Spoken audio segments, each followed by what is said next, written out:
Welcome back to another episode of the Humble Hustle podcast. Hello, hello. We're your hosts, Nick Jones and Kayla Ebner. You How's said the everyone hello doing? a little too early. We We haven't done a solo one in like a It's couple been months. a minute. It's been a minute. Yeah. Anyway, today we're talking about branding and the question of, does your brand matter? Yep. And the short answer is yes, it does. Yes. So if you 100%. want to just leave now, go ahead. But feel free to stick around because we're going to dive deep into a lot of the reasons of why branding is very important.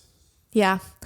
It's an interesting topic. It's hard to pinpoint, like, what is your brand? Like, we want to dive into that right away because I think people can have different definitions of what a brand really is. But the bottom line is they are very important. It's very important to have a brand. And I wanted to pull up a quote that I saw. Steve Forbes said, "Your brand is the single most important investment you can make in your business." And it's true. How you show up, how I interpret a brand is like how you show up online. Most branding comes into play online these days, whether it's your social media, whether it is your website, and how you show up and how you show people who you are and what you do. Is how I feel like, what your brand is defined as. Right? Do you agree? Yeah, sorry. I just want to future me cut for a second. Oh. Can you pull that cord taut, the XLR? It's just bothering me. And I'm like, I gotta do something. I will resume after this. Okay, perfect. You got it. I was waiting for like a silent port for me to kind of a clean cut. Yes. Okay. Right. Perfect. God, that was really bothering me. That's so funny. But you said, do I agree? Yes. What was I going to say? Blah, blah, blah. Okay. We should just keep this. Okay. So yes. Yeah, I definitely agree. I do think though, what I want to touch on early here is personal branding is different than business branding. So I'm going to use us as examples because, well, it's easy, but having, creative businesses is going to be the example here basically. So I have 2 Instagram accounts. One that's just, Nick Jones, and then another one for Ascend Studios. I don't post on both of them equally, like as frequently as each other. I definitely post more on my Nick Jones one, but it's not like I'm posting, like family content, family vacations, whatever, like that type of personal content. That's not exactly what I mean by personal branding. There is a difference between personal branding and business branding. And the way I personally do it, which is not necessarily the right way, it's just the way I do it, is I use my personal account, so my Nick Jones account, as kind of a complementary extension of my business account. It's definitely more personal. It shows off my individual personality a little more than, I guess, my overall business brand and personality. So I'm on camera a lot in these videos. I'm talking, I'm, doing, I guess, more personal things. But for the business accounts, I pretty much nowadays, I only use it as a portfolio. So it's like another extension of my website. So I used to, but I stopped. I don't post like me talking on camera for that account anymore. That's now shifted over to only on my personal account. And I see this for a lot of other businesses too. Like, say you run, I don't know, let's say a restaurant for say, and say it's a fairly small restaurant too. So it's not even like a massive thing. You have the owner of the restaurant. They had their own Instagram account, right? That would be their personal Instagram account. Then they have the restaurant account. And I'm sure the owner of the restaurant is going to be posting all about their family and whatever personal hobbies they want on their personal account. Go ahead and do that. Do whatever you want. But then on the restaurant account, you're not going to be showing off that. You're only going to be showing off content about your restaurant because that's what it's there for. And that's, you want to just promote the one thing. But if you want to still use that personal account, because all those followers are your friends, family, you can still use that to bring in customers to your restaurant. But it's just a matter of, if you want to, I guess, put in the effort to it's almost like making another brand, like making a personal brand. It's honestly tedious and kind of hard to do because you need to be disciplined enough to do it and not just post some random hobbies and family stuff, which is totally fine. You're Right. allowed to do that. I just don't, because the way I look at it is I want to pretty much use every possible way I can to help my business. And I see my personal account as a way to do that, which Yeah. other people probably don't. But that's just how I've chosen to run my accounts. Yeah, I have a personal Instagram account that I use throughout like high school and college, and personal for me is defined very differently nowadays than what it was when I was in college. Like, I think that's pretty self-explanatory, but I don't use my personal Instagram anymore. I resurfaced it recently for a different purpose, for helping to promote Alumni Weekend, because I had a lot of fellow alumni on there at Roger Williams. But I do post my personal stuff on my business page. That's just how I've kind of done it, but it's not anything too personal. Like, Well, I will say show what this, I though. want to say. I show what I want to show. I think you're, again, this is not like the right way or wrong way, but I'm going to use this terminology. You're quote unquote more allowed to do that because your company is self-named. That's true. And I think that That's plays true. a little bit of a role. Yeah. Yeah. I think I want to show my clients and potential clients my personality a little bit. So that's why I do post that personal stuff. But I do think, there are some extremes of like people who post every little bit of their life from breakfast until the dessert they have after dinner. And there are people who prefer not to show anything personal about themselves, which I do feel like that can be I do think that can hurt you if you don't post anything personal. Just because people really connect with people and people buy from people and it builds trust. But there is a middle ground, and I think I've found that middle ground of posting like, a little bit of my personal life, but not like too much. Because a big thing for me is, I love to work out, and that's like a big part of my life. And I shoot a lot of fitness stuff. So I think sometimes, my clients who are gyms or, yoga studios, if they see, I live that lifestyle, then it helps them know that they're, kind of making the right decision of working with me. That's just like a side tangent, but yeah. I mean, yeah, I actually didn't even think about this until I just said it out loud here, but being K. Ebner Creative, when people hire you, they know they're getting Kayla Ebner. Yes. So I think that's why, like I said, you're quote unquote more allowed, for lack of better words, to post a lot of like your personality and stuff like that, because they know they're getting you. They know and expect to be working with you. Just me out here. Whereas for me and like other companies who are not self-named, well, yes, they are 99% going to be working with me individually.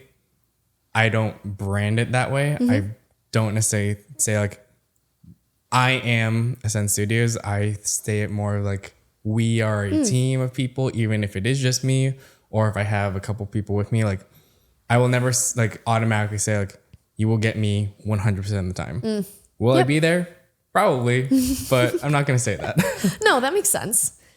That totally makes sense. And I also think something I don't think is talked about enough when the conversation of branding comes up is finding what makes you unique. I think a lot of people and companies out there tend to, read up on content and just regurgitate information that they see online, but people really crave authenticity. And I think that finding out what makes you unique, finding your unique selling points is so huge. And figuring out a way in multiple ways to show that through your content is huge. Because newsflash, you're not the only company anymore that is posting content. I think businesses are finally coming around to the fact that, they know video is important. So they are posting video, but like, what is the quality of that? How is that showcasing your brand?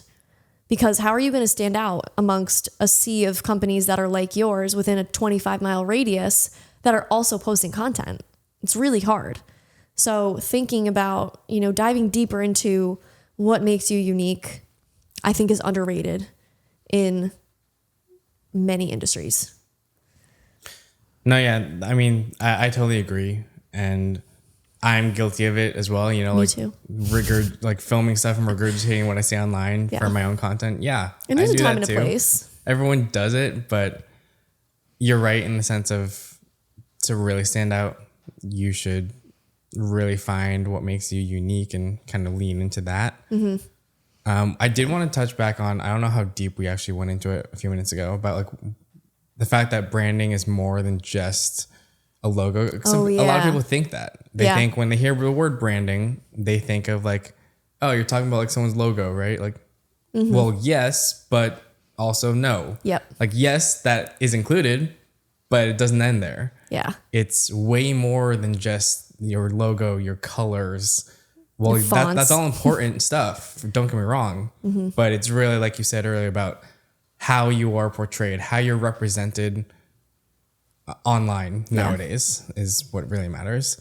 Totally. I guess tying into that is, we talked about social media already here, but going to like your website and how you're really representing yourself online on your website.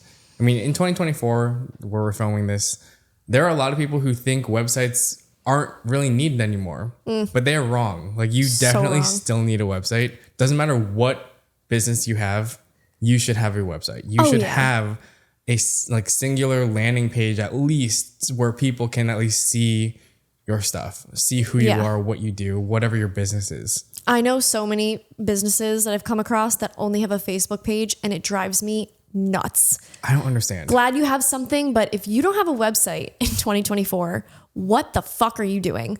Also, some of people's websites are god awful, like terrible. It's baffling to me. It's still important to have a website, and it's also important to note, and this is, going deeper into it, but a lot of people view websites on their phones nowadays, so making sure that it's, readable on a phone screen vertically. Annoying, but important.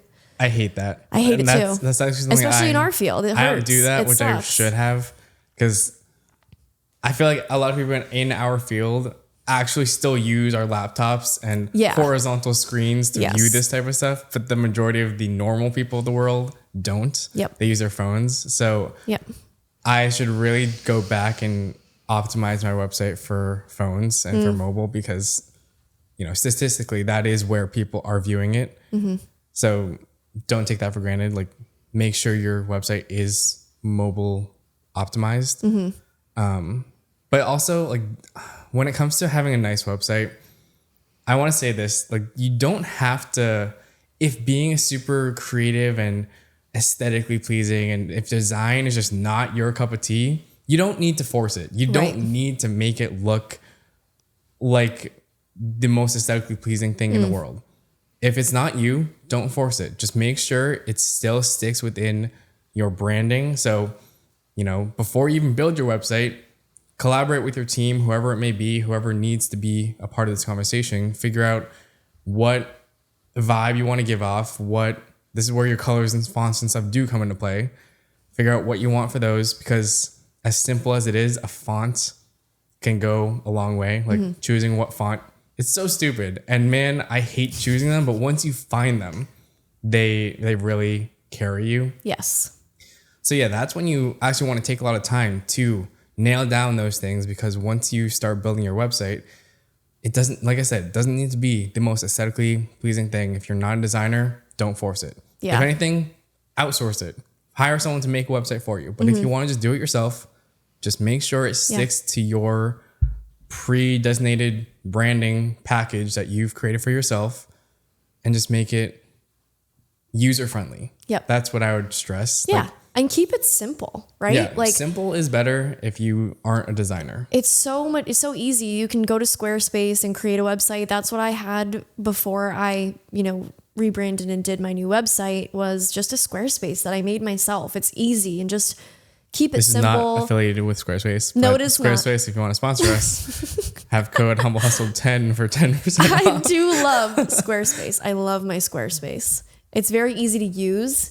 And I think like having a page where people can contact you, like where can people find you, your email, your phone number, have a contact page, whatever.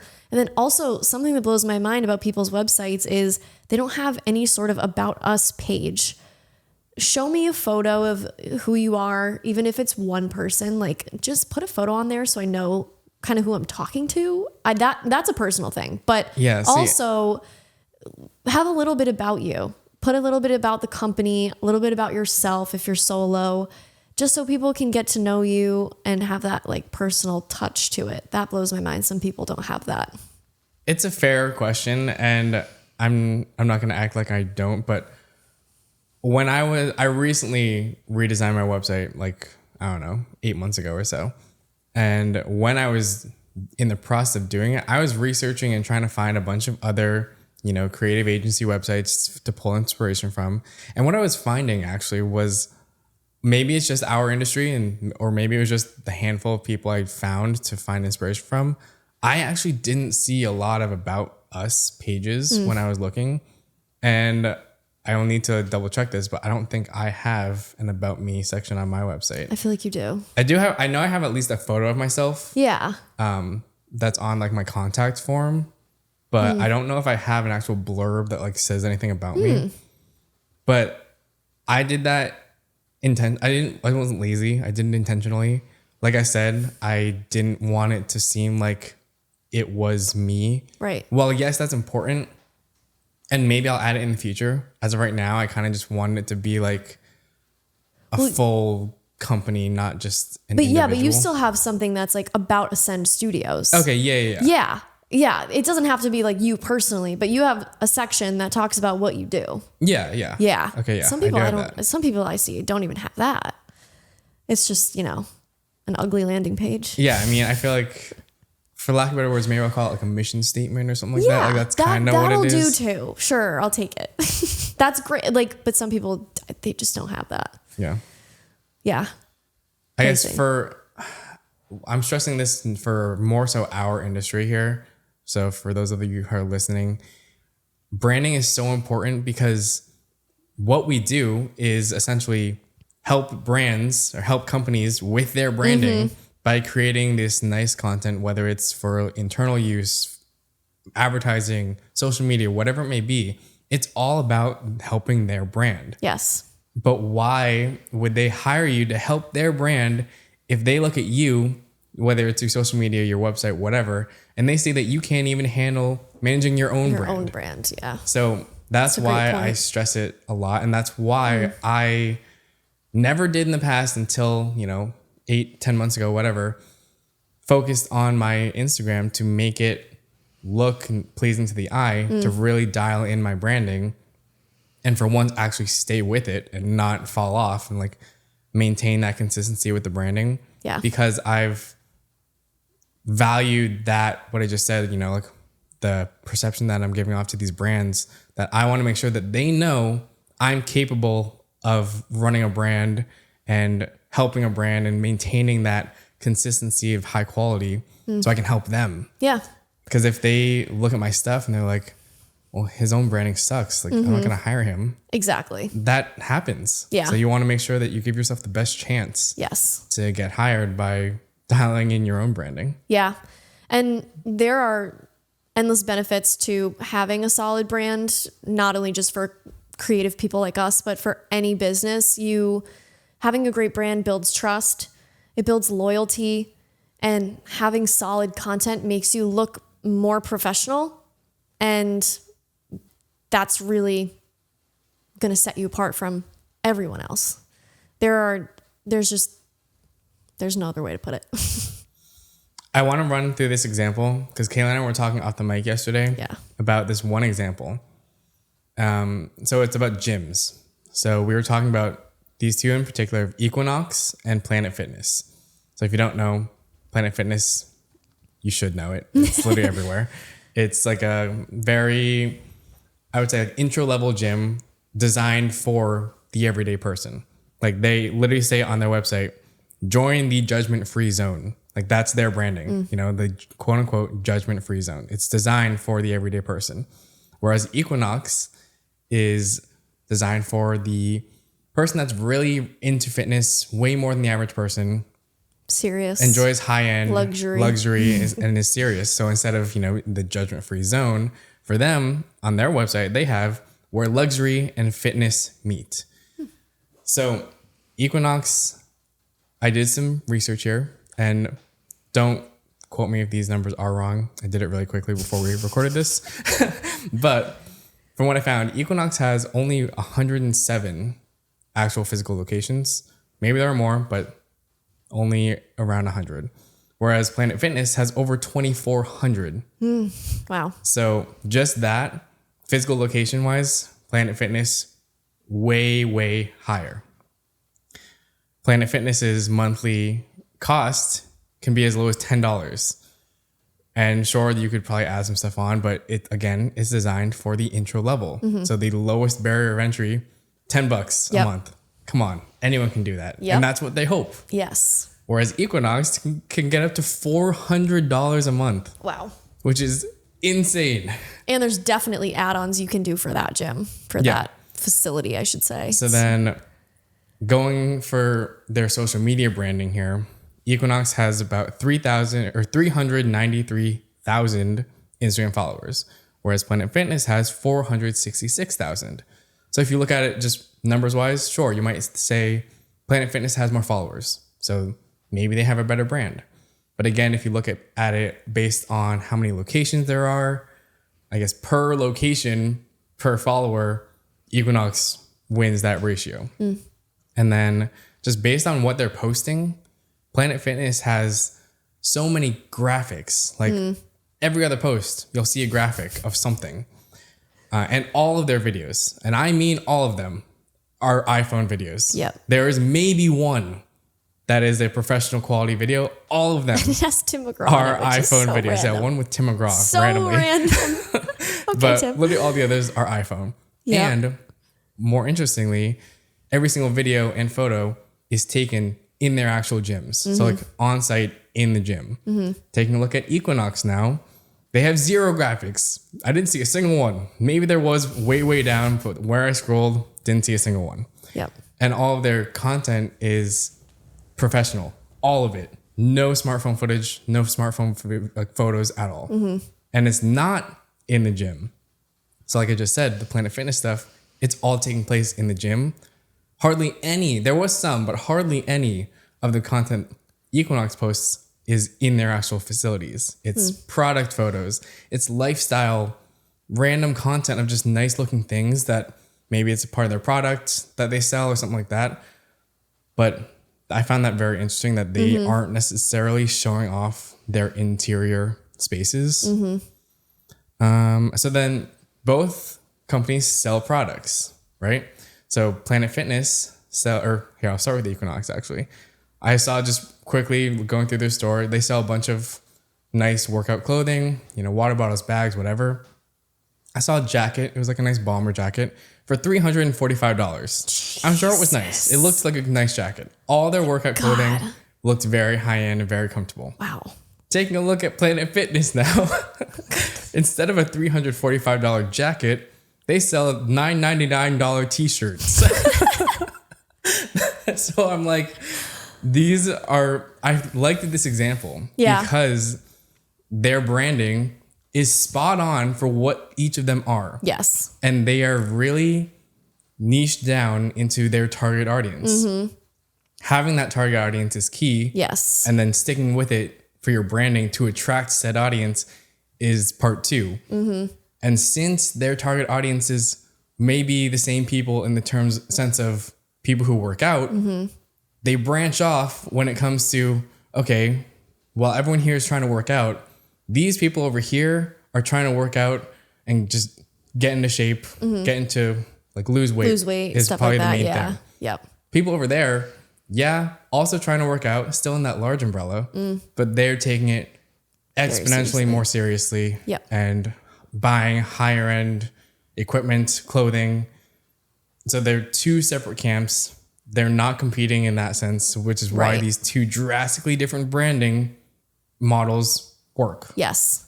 Yeah, it's a super great example. And Sorry, that was a lot, but I think it was a good example. it's a great example. And like you said, they both perfectly tailor their content to their audience. And Yeah. Planet Fitness, like, I mean, I don't know what the ad spend is on either of those, but they clearly spend significantly less effort and potentially money, I would say, on the content that they're putting out on their socials. And Yep. what's interesting to me is they also lean on, you know, people in their community, and that's where the iPhone footage kind of comes in. And it's just a totally different vibe. I kind of like the word vibe as a different word for brand. It almost kind of like makes it a little bit more like humanized in a way. And I think it's just another good way to look at it, you know? Yeah. But it's a really, really good example. And both of these brands are very authentic to what an experience is like at their facility, at their respective place. So, Yeah, I think, like I said, their branding spot on. It definitely Yeah. represents them well. Like, Yes. you know what you're getting into Yeah. when you just look at their stuff. 100%. I guess what I will conclude with like the importance of a brand is like, if you have the budget, it's 1,000% worth it to spend the money on professional content and investing in your brand. Like if you're going to invest in anything, let it be your brand, right? It's not something that everyone can afford to, you know, pour a ton of money into, but there are things that you can do to boost your brand and make it look amazing that don't break the bank. And I think it's a worthy investment for your business, no matter what industry you're in. Yeah, no, it definitely is. I will say my last little nugget here is I think a lot of people get caught up in just trying to, you know, stay with what's trending. And for us in particular, again, using our industry as an example, people tend to post educational content. So like camera basics is something that any one of us in this creative industry could be talking about. Like, you know, ISO, shutter speed, frame rates, whatever, like how to use a camera, how to shoot this. And that's fine. You can totally do that. And like it could be good branding, but you need to think of it this way.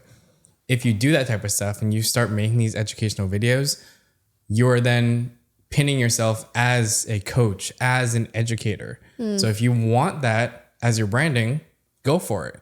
But if you don't necessarily want to be known as an educator in this space, you're better off making some other type of content. Because let's say you have a full-time real estate photography business and like that's your bread and butter.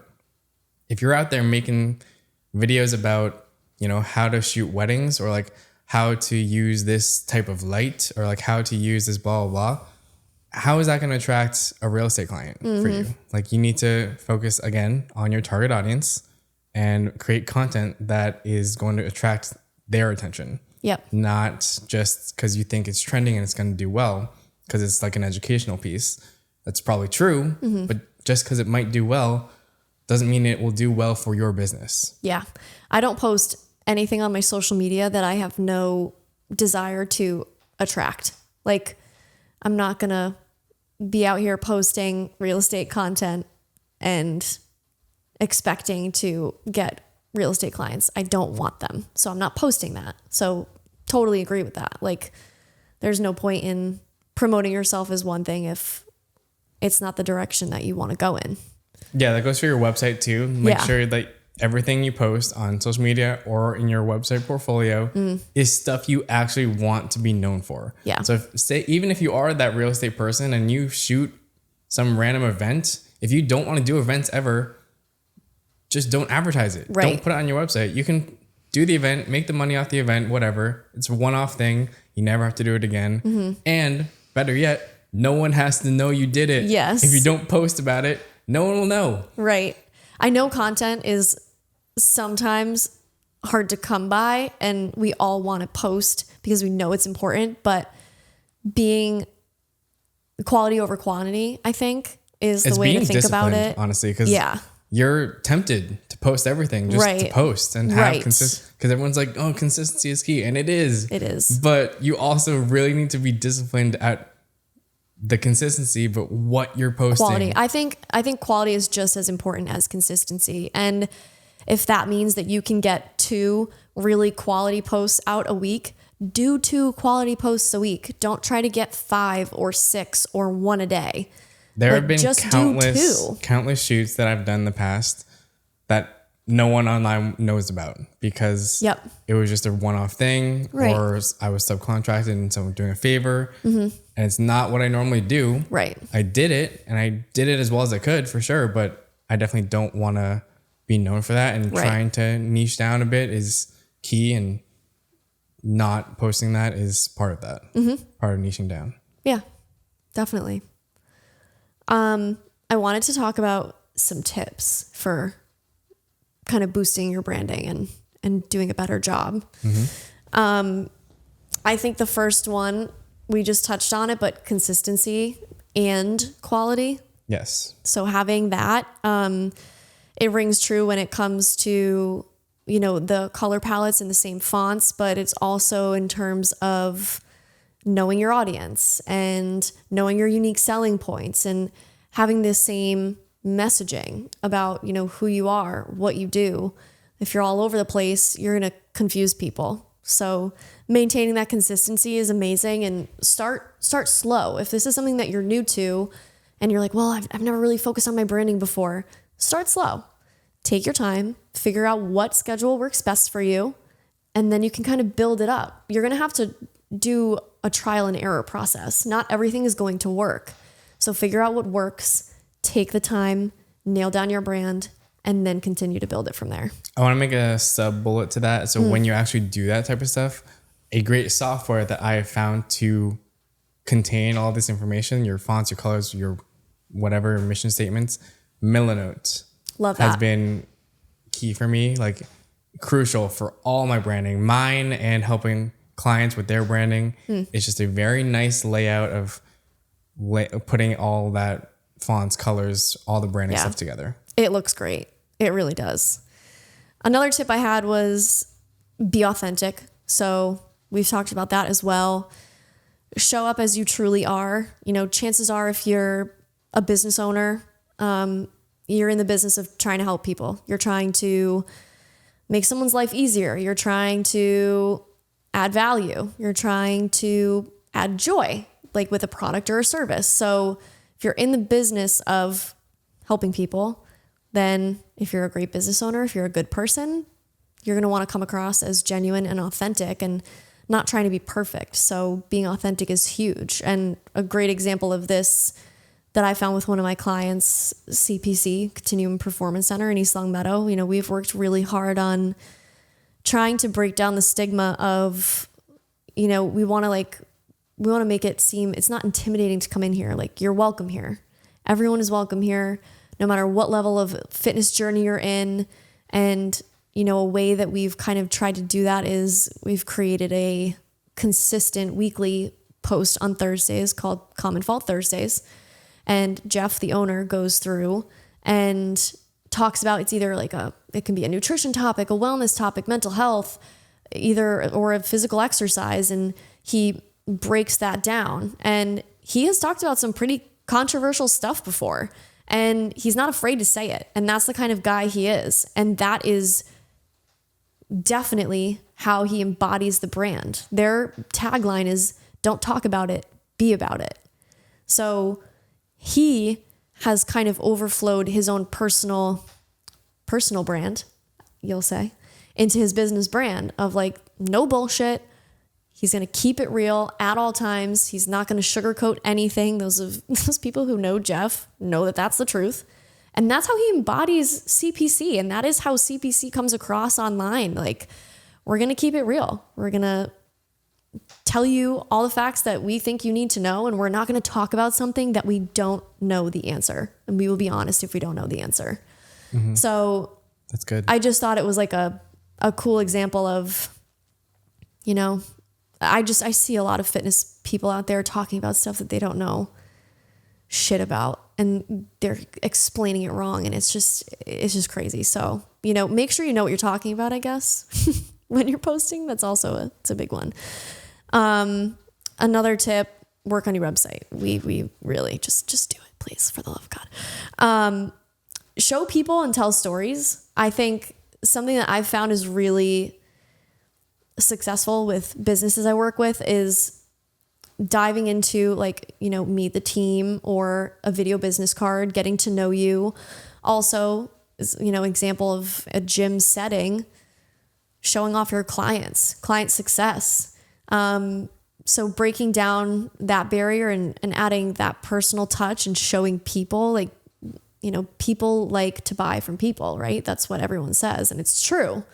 The posts that always do the best for myself and my clients are the ones with people in it. They always do better. So tell stories, show people on your page, whether that is, you know, people enjoying food at your restaurant, or, you know, for us, something that performs so well for creatives is behind the scenes. People love that shit.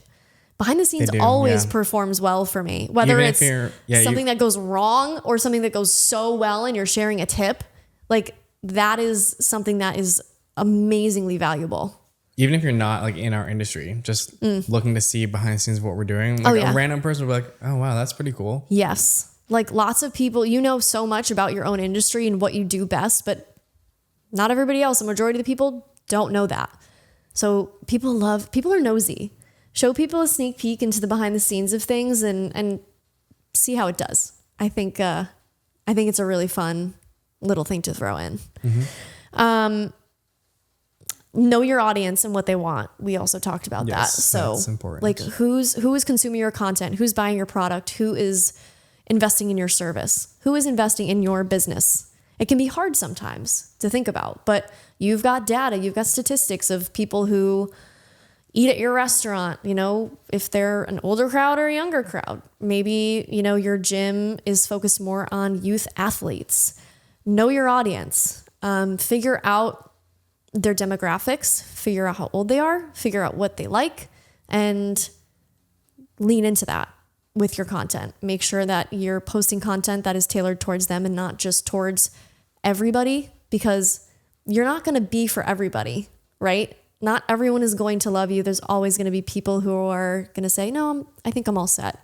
But finding the people who do want to invest in your services or your products, and people who are going to, you know, start to see your content and be like, oh, I'm a little curious about that. You know, I don't know. Isn't it like 7 touch points? Take 7 touch points for someone to make a decision. It might even be 9. Yeah, something like that. You got to kind of get in people's faces sometimes, but figuring out your audience and like just putting out content that that reflects that is huge. And then the last one, the most important, hire a professional. Like, something I wanted to say earlier was, you know, so what if you don't have a huge budget for this kind of stuff? What if you don't have a big budget to invest in your brand? I mean, there are a few things that I think every single business should have. I have a video of this pinned on my Instagram account, like videos I think you should have. Every business, no matter what, a video business card that lives on your website that tells people what you do, updated every few years.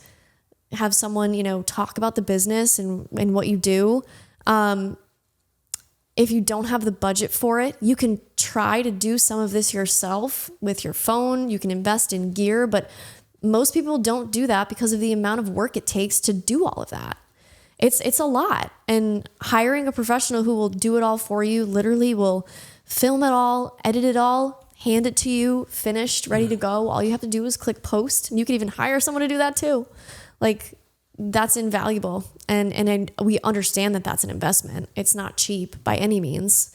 And if you can't afford it, like I've talked about this before, and this is where we differ a little bit, like, you can supplement it with content that, you know, you take on your phone, or, you know, other means of keeping that consistency, right, and maintaining that quality. I don't think there's anything wrong with an iPhone video here or there, especially with how the quality is these days.